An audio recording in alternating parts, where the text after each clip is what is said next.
नमस्कार दोस्तों स्वागत है आपका आपके अपने YouTube चैनल हेलो सर में।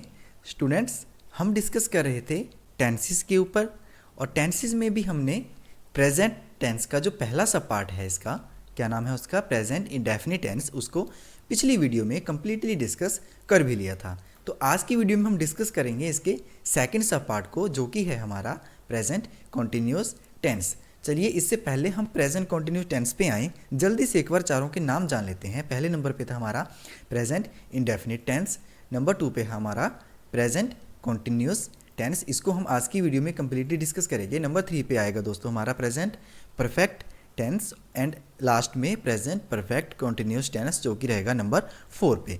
अभी आपने परफेक्ट और परफेक्ट कॉन्टिन्यूस पे ज़्यादा ध्यान नहीं देना है, ठीक है। आज सिर्फ आपने फोकस करना है प्रेजेंट कॉन्टिन्यूस टेंस पे, क्योंकि पिछली वीडियो में इंडेफिनिट को हमने पूरी डिटेल में डिस्कस कर लिया था। तो जो नए व्यूअर्स हैं उनसे मैं रिक्वेस्ट करूंगा कि एक बार इंडेफिनिट वाली वीडियो भी आप पूरी देख लें, ठीक है, ताकि हमारी टेंसेस में कंटिन्यूटी बनी रहे। इंडेफिनिट में मैंने आपको बताया था कि क्या पहचान है उसकी। एंड में क्या आएगा, ता है, ते हैं, ती हैं आएगा, ओके। और कॉन्टिन्यूस में, जो कि हम आज डिस्कस करेंगे, इसके एंड में क्या रहेगा सेंटेंसेस में, रहा है, रहे हैं, रही हैं, ठीक है। परफेक्ट में दोस्तों आएगा चुका है, चुकी हैं, चुके हैं, ओके। और लास्ट में परफेक्ट कॉन्टिन्यूस में आएगा से रहा है, से रही हैं, या फिर से रहे हैं दोस्तों। तो दोस्तों अभी मैंने जैसे बताया परफेक्ट और परफेक्ट कॉन्टिन्यूस को तो आप भूल जाओ। अभी जस्ट आप फोकस करो किस पे, इस पे प्रेजेंट कॉन्टिन्यूस टेंस पे, क्योंकि आज की वीडियो में हम सिर्फ इसी को ही डिस्कस करने वाले हैं दोस्तों। चलिए अब प्रेजेंट कॉन्टिन्यूस टेंस की थोड़ी और डिटेल जान लेते हैं, देखते हैं किस तरह के इसमें सेंटेंसेस आएंगे, ठीक है, और क्या उसमें हमने ध्यान रखना है उनकी ट्रांसलेशन करते टाइम। चलिए दोस्तों, अब हम प्रेजेंट कॉन्टिन्यूस टेंस को थोड़ा और डिटेल में डिस्कस करते हैं। दोस्तों जैसा कि इसके नाम से भी आपको क्लियर हो रहा होगा, प्रेजेंट कॉन्टिन्यूस टेंस, कॉन्टिन्यूस मतलब कंटिन्यू करना, ठीक है, और कंटिन्यू का हिंदी में मतलब होता है जारी रखना, ठीक है, जो काम लगातार चल रहा हो। तो अब आपको इसके नाम से आइडिया लग गया होगा कि इसमें किस तरह के सेंटेंसेस आने वाले हैं। मतलब ऐसे सेंटेंसेस आएंगे इसमें जिसमें काम अभी ख़त्म नहीं हुआ होगा, अभी काम चल रहा होगा। तो इसकी पहचान इसके नाम से ही रिलेटेड है, रहा है, रही है, रहे हैं, एंड में आएगा। चलिए एक सेंटेंस देख लेते हैं उसमें, जिसमें कि पहचान रहा है आ रही होगी या रही है आ रही होगी, ठीक है। इस तरह के सेंटेंसेस कैसे बनाने हैं आपने ट्रांसलेशन इंग्लिश में, ये हम जानेंगे इसके बाद में, ठीक है। तो उदाहरण देख लेते हैं दोस्तों, एक कि सिंपल सा उदाहरण लेता हूँ कि वह स्कूल जा रहा है। अब देखो एंड में दोस्तों क्या लगा है, रहा है। तो जैसे ही एंड में रहा है आएगा, आपने एकदम समझ जाना है, क्या समझ जाना है आपने, कि ये सेंटेंस जो है वो प्रेजेंट कॉन्टिन्यूस टेंस का है। तो इसमें आपने ध्यान ये रखना है कि हमेशा अपने वर्ब की फर्स्ट फॉर्म ही यूज़ करनी है, ठीक है, सेकंड नहीं यूज़ करनी है, थर्ड नहीं यूज़ करनी है, और फर्स्ट फॉर्म के साथ हमेशा आपने आईएनजी का यूज़ जरूर करना है दोस्तों, ठीक है। तो ये ध्यान इसमें जरूर रखना है कि वर्ब की फर्स्ट फॉर्म के साथ आईएनजी आएगा ही आएगा। जैसे इंडेफिनिट टेंस में होता था ना कि किसी के साथ एस और यस लगता था, किसी के साथ नहीं लगता था, लेकिन यहाँ ऐसा केस नहीं है। इसमें चाहे कोई भी प्रोनाउन हो, सबके साथ आईएनजी का यूज़ फर्स्ट फॉर्म के साथ होगा ही होगा। चलिए अब मैं आपको बताता हूँ कि जो प्रेजेंट कॉन्टिन्यूस टेंस है, इसमें हम मेनली किस तरह के सेंटेंसेस को डिस्कस करेंगे। दोस्तों प्रेजेंट कॉन्टिन्यूस टेंस में आगे बढ़ने से पहले हम ये जान लेते हैं कि इसमें कितनी तरह के सेंटेंसेस हमको देखने को मिलेंगे, फिर हम उसी के अकॉर्डिंग ग्रामेटिकल रूल अप्लाई करके इनको इंग्लिश में ट्रांसलेट करेंगे। दोस्तों प्रेजेंट इंडेफिनिट टेंस में भी हमने देखा था कि मेनली हमें 4 तरह के सेंटेंसेस देखने को मिले थे। चलो मैं आपको ज़्यादा आइडिया देने के लिए एक ही सेंटेंस को 4 तरह से बोलने की कोशिश करता हूँ। वह स्कूल जा रहा है, वह स्कूल नहीं जा रहा है, क्या वह स्कूल जा रहा है, क्या वह स्कूल नहीं जा रहा है। अब दोस्तों आपने देखा कि मैंने एक ही सेंटेंस को 4 तरह से बोला, ठीक है, तो इसकी 4 टाइप्स हो गई। जो पहली टाइप थी आपकी कि वह स्कूल जा रहा है, इसको इंग्लिश में बोलते हैं दोस्तों एफर्मेटिव सेंटेंसेस, ठीक है। नंबर 2 थी वह स्कूल नहीं जा रहा है, इसको बोलेंगे हम नेगेटिव सेंटेंसेस। क्या वह स्कूल जा रहा है, इसको बोलेंगे दोस्तों इंटेरोगेटिव सेंटेंसेस। और क्या वह स्कूल नहीं जा रहा है, इसको बोलेंगे दोस्तों हम नेगेटिव इंटेरोगेटिव सेंटेंसेस। अब दोस्तों अब ध्यान से देखो कि जो इसकी फर्स्ट टाइप थी वह स्कूल जा रहा है, इसको ना हम सिंपल सेंटेंसेस भी बोलते हैं क्योंकि ये सबसे सिंपल टाइप होती है इसकी, ना कोई इसमें नहीं लगा होता है, ना कोई प्रश्न पूछा गया होता है, ठीक है। तो इसको हम क्या बोल देते हैं, एफर्मेटिव सेंटेंसेस। जो दूसरी टाइप है कि वह स्कूल नहीं जा रहा हुआ, इसमें एक्स्ट्रा क्या आया, इससे इसमें अलग क्या है, एक ही वर्ड का फर्क है, वो है आपका नहीं, और कोई फर्क नहीं है दोस्तों, ठीक है। तो इसको बोलते हैं हम नेगेटिव सेंटेंसेस। अब तीसरी टाइप देखो दोस्तों आप, क्या वह स्कूल जा रहा है। अब क्या वह स्कूल जा रहा है में हमने प्रश्न पूछा है, मतलब किसी को इंटेरोगेट किया है। अब अगर इंटेरोगेट किया है दोस्तों तो ऐसी टाइप को बोलते हैं हम इंटेरोगेट से ही इंटेरोगेटिव सेंटेंसेस, ठीक है। और जो फोर्थ टाइप है दोस्तों कि क्या वह स्कूल नहीं जा रहा है, इसमें और इसमें सिर्फ एक फ़र्क है, वो है नहीं का। तो इसमें आपने देखा कि वाक्य क्या से भी शुरू हो रहा है और नहीं भी है, मतलब क्या से शुरू हो रहा है मतलब ये इंटेरोगेटिव भी है, और नहीं मतलब ये नेगेटिव वाला भी है। तो इन दोनों का ये रिमिक्स है, तो इसका नाम भी इन दोनों के बेस पे रख देते हैं, नेगेटिव इंटेरोगेटिव सेंटेंसेस। तो इसका नाम हो गया नेगेटिव इंटेरोगेटिव सेंटेंसेस। तो ये दोस्तों इसकी मुख्यतः आपकी 4 प्रकार थी जिनको हमने अब प्रेजेंट कॉन्टिन्यूस टेंस में आगे डिस्कस करना है, ठीक है। इससे पहले अब मैं आपको जो पहली टाइप है इसकी एफर्मेटिव सेंटेंसेस, इसका रूल बता दूं। चलिए पहले आपको ये बता देता हूँ कि इसमें हमने इज आर एम का यूज़ करना है। तो किसके साथ इज लगेगा, किसके साथ एम लगेगा और किसके साथ हमने आर का यूज़ करना है वो जान लेते हैं, ठीक है, ताकि आपको आगे कोई भी मुश्किल ना हो। तो चलिए अब हम जानते हैं कि किस किस के साथ हमने इज, किसके साथ एम और किसके साथ आर का यूज़ करना है।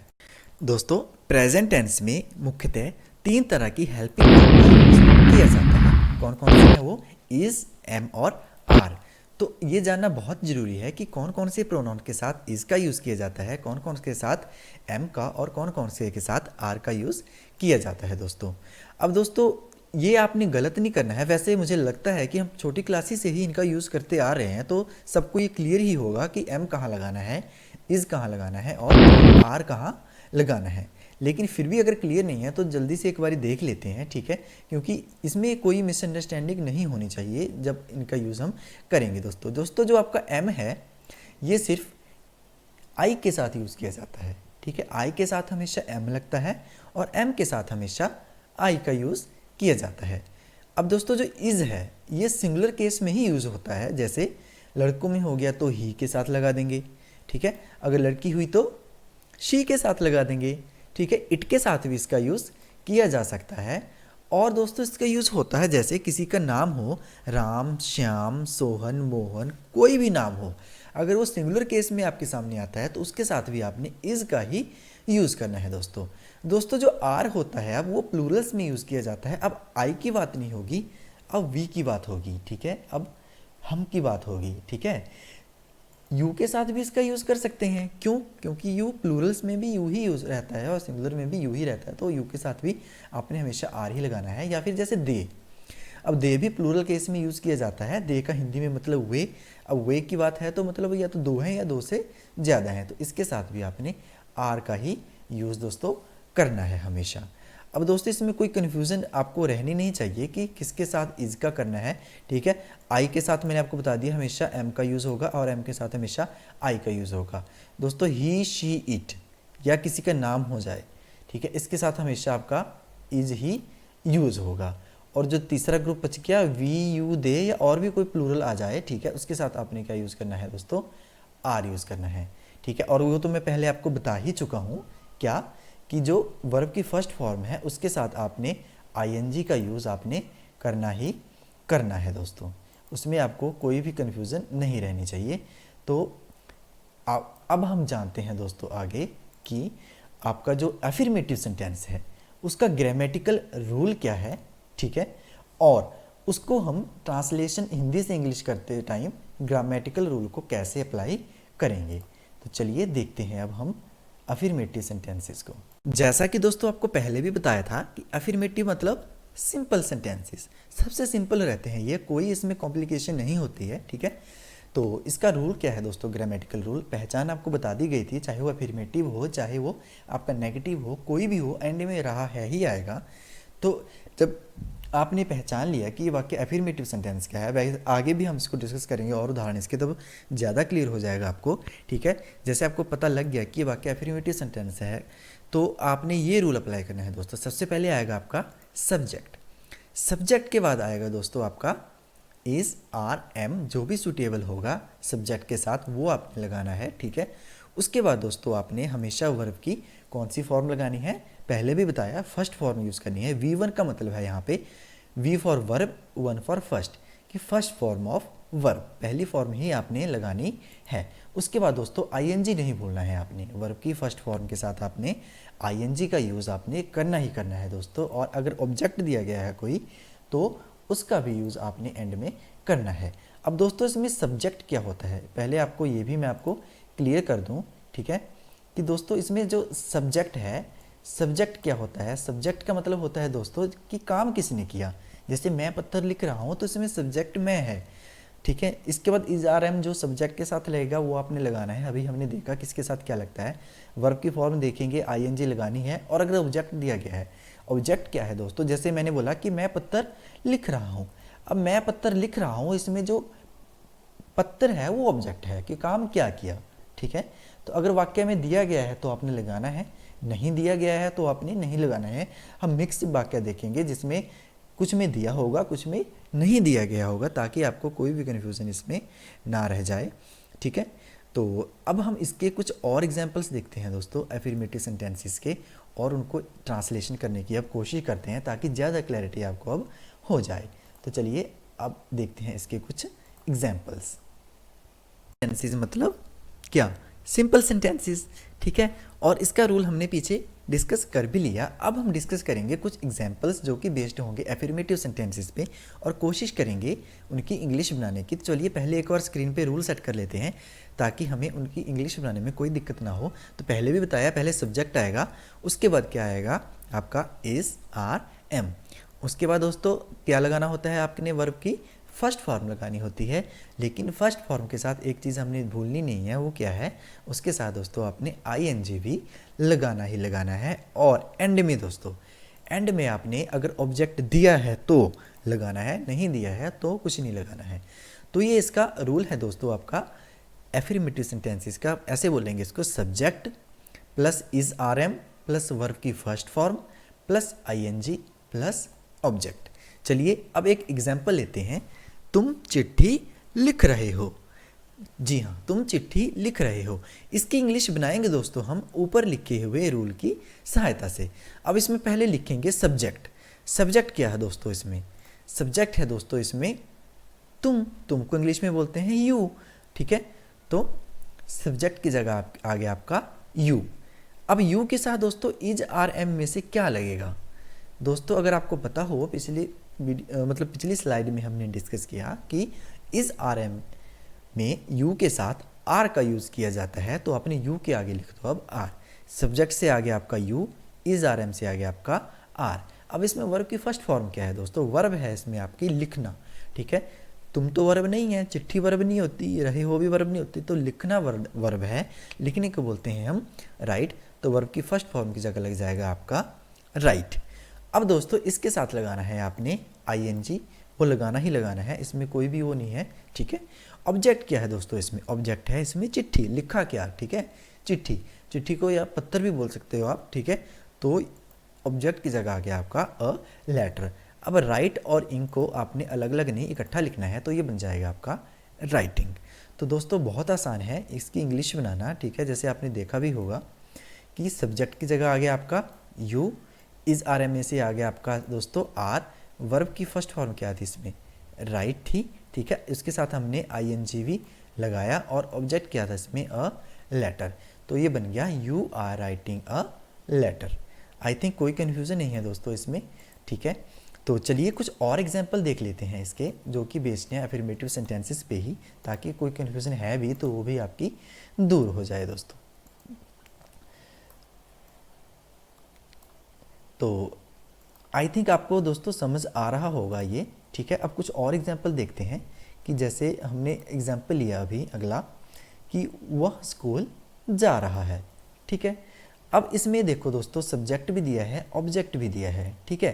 अब इसमें सब्जेक्ट क्या है दोस्तों, सब्जेक्ट है इसमें वह, तो सब्जेक्ट की जगह आ गया आपके पास यहाँ पे ही, ठीक है। अब आगे लगेगा आपका इज आर एम। अब इज आर एम में से क्या लगेगा, इसमें ही के साथ क्या लगता है दोस्तों, ही के साथ लगता है इज, ठीक है। वर्ब की फर्स्ट फॉर्म क्या है दोस्तों, वह वर्ब नहीं है, स्कूल वर्ब नहीं है, जाना वर्ब है, जाने को बोलते हैं हम गो, तो इसकी जगह आ गया यहाँ पे गो, ठीक है। उसके साथ आपने आईएनजी भी लगाना है, और ऑब्जेक्ट क्या है दोस्तों, कहाँ जा रहा है वो, स्कूल, तो he is going to school.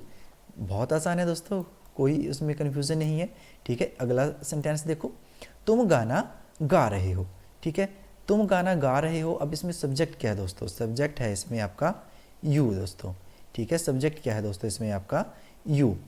अब इज आर एम में से क्या लगेगा यू के साथ दोस्तों, इसमें लगेगा इसके साथ आर, ठीक है। सब्जेक्ट की जगह आ गया आपका यू, ठीक है। इज आर एम में से लग गया आर। वर्ब की फर्स्ट फॉर्म क्या है इसमें सिंग, सिंग के साथ लगा लो आईएनजी, बन गया सिंगिंग, ठीक है। ऑब्जेक्ट क्या है दोस्तों, गाना यानी कि सॉन्ग, तो सेंटेंस क्या बन गया, you are singing a song. अब देखो दोस्तों, वो वाक्य जिसमें हमने ऑब्जेक्ट नहीं लिया है, राम खेल रहा है, सब्जेक्ट तो राम है, तो सब्जेक्ट की जगह आ गया आपका राम, ठीक है। राम के साथ लगता है हमेशा इज़, मैंने पहले भी बताया था कि कोई भी नाम हो उसके साथ हमने इज़ का ही यूज़ करना है। और वर्ब की फॉर्म है खेलना, खेलने को बोलते हैं प्ले, प्ले के साथ आपने आईएनजी भी लगा देना है, तो बन गया राम इज़ प्लेइंग। अब दोस्तों इसमें आपका कोई भी ऑब्जेक्ट नहीं है, तो हमने कोई भी ऑब्जेक्ट इसमें नहीं लगाना है। चलिए अब हम डिस्कस करते हैं नेगेटिव सेंटेंसेस को, और देखते हैं पहले उसका कि उसका ग्रामर में क्या रूल है, ठीक है। ठीक है दोस्तों, नेगेटिव सेंटेंसेस में और एफर्मेटिव सेंटेंसेस के ग्रामेटिकल रूल में कुछ ज़्यादा फर्क है नहीं, ठीक है। क्या फ़र्क आएगा, सिर्फ इसमें एक नॉट का फ़र्क आएगा दोस्तों, बाकी पूरा का पूरा रूल वैसा ही है। सेंटेंसेस में क्या फ़र्क आएगा दोस्तों, यहाँ पे एक नहीं लगा होगा बस, ठीक है। तो एंड में तो रहा है सभी में आएगा, ठीक है, लेकिन यहाँ पे एक्स्ट्रा क्या आएगा दोस्तों आपके पास कि बीच में नहीं लगा होगा। वहाँ एफर्मेटिव में ऐसे होता था कि तुम गाना गा रहे हो, तो यहाँ होगा तुम गाना नहीं गा रहे हो, ठीक है। तो वो जो नहीं वाला फ़र्क है वो ग्रामेटिकल रूल में भी आपको दिख रहा होगा कि यहाँ पे एक्स्ट्रा नॉट जुड़ गया है, बाकी कोई फ़र्क नहीं है दोस्तों। पूरा का पूरा रूल आपका सेम वैसा ही है जैसा कि आपका एफर्मेटिव सेंटेंसेस में था ये दोस्तों। तो क्या फ़र्क है दोस्तों, सब्जेक्ट वहाँ भी था यहाँ भी है, इज़ आर एम वहाँ भी था यहाँ भी है, ठीक है। ये वर्ब की फर्स्ट फॉर्म के साथ आईएनजी वहाँ भी था यहाँ भी है, ये भी वैसे ही था। बस आपने इज़ आर एम का यूज़ करने के बाद दोस्तों ये नॉट ज़रूर आपने यहाँ पे यूज़ करना है दोस्तों, इसको नहीं भूलना है आपने, ठीक है। अब हम देखते हैं कुछ सेंटेंसेस, ठीक है, जो कि बेस्ड हैं इसी नेगेटिव सेंटेंसेस के ऊपर, और कोशिश करते हैं इस रूल की सहायता से उनको इंग्लिश में ट्रांसलेशन करने की दोस्तों। तो चलिए देखते हैं कुछ एग्जांपल्स नेगेटिव सेंटेंसेस के। दोस्तों नेगेटिव सेंटेंसेस मतलब नकारात्मक वाक्य, ठीक है। नाम से ही क्लियर हो रहा है इसका कि नेगेटिव, नेगेटिव मतलब नेगेटिव हम बोलते हैं ना कि वो बंदा बड़ा नेगेटिव है, काम करता ही नहीं है, ठीक है। वैसे तो इसकी पहचान वही है कि बीच में नहीं लगा होगा और एंड में रहा है लगे होंगे, ठीक है।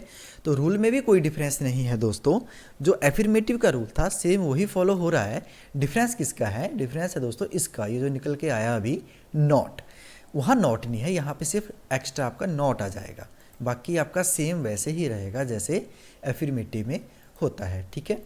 तो आई थिंक यहाँ तक कोई कन्फ्यूजन नहीं है ग्रामेटिकल रूल्स को लेके। अब हम डिस्कस करते हैं दोस्तों कुछ सेंटेंसेस इसके, और ट्राई करते हैं उनकी ट्रांसलेशन इनटू इंग्लिश करने की, ठीक है, with the help of grammatical rule. चलो दोस्तों, पहला वाक्य है मैं हंस नहीं रहा हूँ। इसमें सब्जेक्ट क्या है दोस्तों, सब्जेक्ट है दोस्तों इसमें आपका मैं, तो सब्जेक्ट की जगह भी आपका यहाँ पे आई के साथ लगता है दोस्तों एम, नॉट आपका लगेगा ही लगेगा, ठीक है। वर्ब की फर्स्ट फॉर्म क्या है इसमें, हंसना यानी कि लाफ, लाफ के साथ आईएनजी भी लग गया, तो सेंटेंस क्या बन गया, आई एम नॉट लाफिंग, ठीक है, आई एम नॉट लाफिंग। दूसरा देखते हैं तुम खाना नहीं खा रहे हो। इसमें सब्जेक्ट क्या है दोस्तों, यू, ठीक है। यू के साथ क्या लगता है, इज एम आर में से आर, ठीक है। नॉट तो इसमें भी आपने लगाना ही लगाना है। वर्ब की फर्स्ट फॉर्म क्या है, ईट, और ईट के साथ आपने लगा दिया आईएनजी, तो बन गया ईटिंग। इनमें दोस्तों देखो ऑब्जेक्ट नहीं था कोई भी, तो ट्रांसलेशन क्या बनेगी, यू आर नॉट ईटिंग। क्या ट्रांसलेशन बनेगी दोस्तों इसकी, कि यू आर नॉट ईटिंग। तो आई थिंक यहाँ तक क्लियर है। अब चलो कुछ ऐसे वाक्य लेते हैं जिसमें आपका ऑब्जेक्ट भी हो, ठीक है। तो चलिए नेक्स्ट लेते हैं कुछ सेंटेंसेस। जैसे ये सेंटेंस है दोस्तों, तुम गाना नहीं गा रहे हो, ठीक है। तुम गाना नहीं गा रहे हो, सब्जेक्ट क्या है दोस्तों इसमें आपका तुम, तो सब्जेक्ट की जगह आ गया आपका यहाँ पे यू, ठीक है। यू के साथ लगता है दोस्तों आपका आर, नॉट भी आपने लगाना है। वर्ब की फर्स्ट फॉर्म क्या है, गाने को बोलते हैं सिंग, आईएनजी भी लगेगा ही लगेगा, ठीक है। ऑब्जेक्ट क्या है, सॉन्ग, गाना, तो ये आ गया ऑब्जेक्ट की जगह आपका सॉन्ग, ठीक है। तो सेंटेंस क्या बन गया, you are not singing a song, क्या बन गया, you are not singing a song. Next देख लेते हैं, मैं किताब नहीं पढ़ रहा हूँ, मैं किताब नहीं पढ़ रहा हूँ, तो सब्जेक्ट है मैं, तो सब्जेक्ट की जगह दोस्तों आपका आ गया यहाँ पे आई, ठीक है। इज आर एम ए से आई के साथ लगता है हमेशा आपका एम लगता है दोस्तों, इज आर एम ए से, तो यहाँ से आ जाएगा आपका सिर्फ एम, ठीक है। नॉट भी आपने लगाना है, वर्ब की फॉर्म है इसमें पढ़ना, देखो ऐसे देख लो, मैं तो वर्ब नहीं होती, किताब वर्ब नहीं होती, नहीं वर्ब नहीं होती, ठीक है, रहा वर्ब नहीं है, हूँ वर्ब नहीं है, तो पढ़ना वर्ब है, पढ़ने को बोलते हैं हम रीड, ठीक है। आईएनजी भी लगाओ इसके साथ, रीडिंग बन गया। ऑब्जेक्ट क्या है, किताब, तो सेंटेंस क्या बन गया, I am not reading the book, I am not reading the book. I hope आपको दोस्तों समझ आ रहा होगा, ठीक है। ग्रामेटिकल रूल की सहायता से बहुत ईजी हो जाता है ये, तो कोई फ़र्क नहीं है दोस्तों आप इसमें। अब आपने देखा सिर्फ हमने एक्स्ट्रा यहाँ पे नॉट जोड़ा है, ठीक है। चलिए अब हम डिस्कस करते हैं इंटेरोगेटिव सेंटेंसेस के ग्रामेटिकल रूल को। दोस्तों जैसा इसके नाम से ही क्लियर हो रहा है, इंटेरोगेट करना, अब हमने पूछने हैं प्रश्न, ठीक है। तो प्रश्न पूछेंगे तो वाक्य अब सब्जेक्ट से तो शुरू होगा नहीं, ठीक है। वाक्य क्या से शुरू होगा, क्या तुम ये काम कर रहे हो, क्या तुम वो काम कर रहे हो, ठीक है, इस तरह से, ठीक है। तो जो इसका रूल है वो भी अब सब्जेक्ट से शुरू नहीं होगा, वो भी शुरू होगा हेल्पिंग वर्ब से। बस ये फ़र्क है दोस्तों अब अफर्मेटिव और इसमें जो है वो इज आर एम आपका पहले आ जाएगा, उसके बाद आपका सब्जेक्ट आएगा। वहाँ क्या होता था, वहाँ सब्जेक्ट पहले आता था और ये बाद में आता था, ठीक है। तो इज एम आर प्लस आपका आ गया सब्जेक्ट, उसके बाद आएगी दोस्तों आपकी वर्ब की फर्स्ट फॉर्म, उसके साथ लगेगा आपका आईएनजी, ठीक है। आईएनजी के बाद लगेगा आपका ऑब्जेक्ट। देखो आपको ये रूल अफर्मेटिव की तरह ही लगेगा अगर आपका सब्जेक्ट पीछे हो जाए, इज एम आर आपका आगे हो जाए, ठीक है। लेकिन हमने ऐसा करना नहीं है क्योंकि इंटेरोगेटिव है, तो इंटेरोगेटिव में तो इज एम आर से शुरुआत करनी है, ठीक है। बाकी हम आगे डिस्कस करते हैं इसके एग्जाम्पल्स, वहाँ से ज़्यादा क्लियर हो जाएगा आपको। चलिए कुछ उदाहरण इसके देख लेते हैं। इंटेरोगेटिव सेंटेंसेस, दोस्तों इंटेरोगेटिव सेंटेंसेस जैसा कि नाम से ही क्लियर हो रहा है आपको कि किसी चीज़ को क्या करना है, इसमें हमने इंटेरोगेट करना है। जैसे आजकल आप सुनते आ रहे होंगे कि सीबीआई सुशांत केस की इंटेरोगेशन कर रही है, रिया चक्रवर्ती को वो इंटेरोगेट कर रहे हैं, तो इंटेरोगेट वर्ड से ही बना है इंटेरोगेटिव। तो अब इंटेरोगेटिव का मतलब आपने क्वेश्चन पूछने हैं अब, ठीक है। तो जो भी आपको वाक्य दिखेंगे दोस्तों, पहले आपने पहचानना है एंड में कि उसमें तो लगा है रहा है, अब हमें पता लग गया ये तो कॉन्टिन्यूस है। लेकिन आपने देखा अब वाक्य क्या से भी शुरू हुआ है, तो कॉन्टिन्यूस में भी कौन सी टाइप है, अब ये टाइप है इंटेरोगेटिव सेंटेंसेस की। दोस्तों चलिए कुछ सेंटेंसेस डिस्कस करते हैं इसके, और इस रूल की सहायता से उनकी इंग्लिश बनाने की भी हम कोशिश करते हैं। पहला सेंटेंस है दोस्तों, क्या तुम कपड़े धो रहे हो। तो दोस्तों इज एम आर से वाक्य शुरू करना है, लेकिन क्या आएगा इसमें ये पता लगेगा सब्जेक्ट को देख के। सब्जेक्ट है इसमें तुम को इंग्लिश में बोलते हैं हम यू, तो सब्जेक्ट की जगह यू आ गया, तो यू के साथ तो दोस्तों हमेशा आर ही लगता है, तो इज एम आर से लग गया हमारे पास यहाँ पे आर। वर्ब की फर्स्ट फॉर्म है दोस्तों यहाँ पे वॉश, वॉश के साथ आपने लगाना है आईएनजी, बन गया वॉशिंग। ऑब्जेक्ट क्या है दोस्तों इसमें, कपड़े, कपड़ों को बोलते हैं हम क्लोथ्स, तो इंग्लिश क्या बनेगी, are you washing the clothes, ठीक है, are you washing the clothes. चलिए एक और सेंटेंस देख लेते हैं दोस्तों, ठीक है। तो नेक्स्ट सेंटेंस है दोस्तों हमारा, अच्छा दोस्तों इसमें आपने एक चीज़ जरूर याद रखनी है कि एंड में साइन ऑफ इंटेरोगेशन में बताना भूल गया, वो जरूर लगाना है क्वेश्चन मार्क, ठीक है। चलिए नेक्स्ट सेंटेंस है दोस्तों हमारा, क्या सीता गाना गा रही है। तो सब्जेक्ट है हमारे पास सीता, सीता के साथ हम लगाते हैं हमेशा इज़, ठीक है। तो इसमें से लग गया हमारे पास इज, सब्जेक्ट आ गया सीता, वर्ब की फर्स्ट फॉर्म है सिंग, ठीक है, गाना गाने को सिंग ही बोलते हैं ना, इज आईएनजी लगा दो, सिंगिंग बन गया। ऑब्जेक्ट सॉन्ग, गाना है ऑब्जेक्ट, यहाँ पे क्या गाया था सीता ने, गाना गाया था, गाने को बोलते हैं हम सॉन्ग। तो इंग्लिश क्या बन गई, is Sita singing a song, क्या बन गई, is Sita singing a song, ठीक है। चलिए अब हम देखते हैं इसका थर्ड टाइप। ठीक है, आई होप आपको अच्छे से समझ अभी तक ये आ रहा होगा, कोई मुश्किल नहीं हो रही होगी दोस्तों। अगर फिर भी कोई दिक्कत हो तो कमेंट में ज़रूर बताना, मैं फिर से एक वीडियो बना दूंगा इसके ऊपर। ठीक है, तो चलिए नेक्स्ट सेंटेंस है, क्या वह स्कूल जा रहा है। बहुत इजी है, बहुत बार देख लिया इस टाइप का वाक्य हमने। क्या से वाक्य शुरू हुआ है, इज एम आर से ही शुरू करना है हमने, लेकिन सब्जेक्ट है इसमें वह, तो ही लगा दो। ही के साथ लगता है इज, तो इज एम आर से आ गया इज, सब्जेक्ट से आ गया ही, वर्ब की फॉर्म है जाना गो, आई एन जी से बन गया गोइंग। ठीक है, ऑब्जेक्ट है कहाँ गया वो, स्कूल, तो is he going to school. बहुत ईजी है ना, is he going to school. तो दोस्तों ये कुछ सेंटेंसेस थे हमारे जो हमने इंटेरोगेटिव सेंटेंसेस के डिस्कस किए। देखो कोई फ़र्क नहीं आ रहा है, वैसे रूल के साथ से बहुत इजी हो रहा है, बस कभी सब्जेक्ट पहले आ जाता है, कभी इज एम आर पहले आ जाता है, तो आपने ये ध्यान रखना है कि किस में क्या आएगा। अब हम डिस्कस करते हैं नेगेटिव इंटेरोगेटिव सेंटेंसेस के ग्रामेटिकल रूल को। तो दोस्तों नाम से ही अब क्लियर हो रहा है, अब इसमें इंटेरोगेटिव भी है और इसमें क्या है, नेगेटिव भी है, दोनों चीज़ें मिक्स होंगी अब। ठीक है, मतलब वाक्य क्या से भी शुरू होगा और नहीं भी आएगा। तो क्या से शुरू होने वाले वाक्यों में सबसे पहले क्या आता था, इज एम आर। ठीक है, और उसके बाद सब्जेक्ट।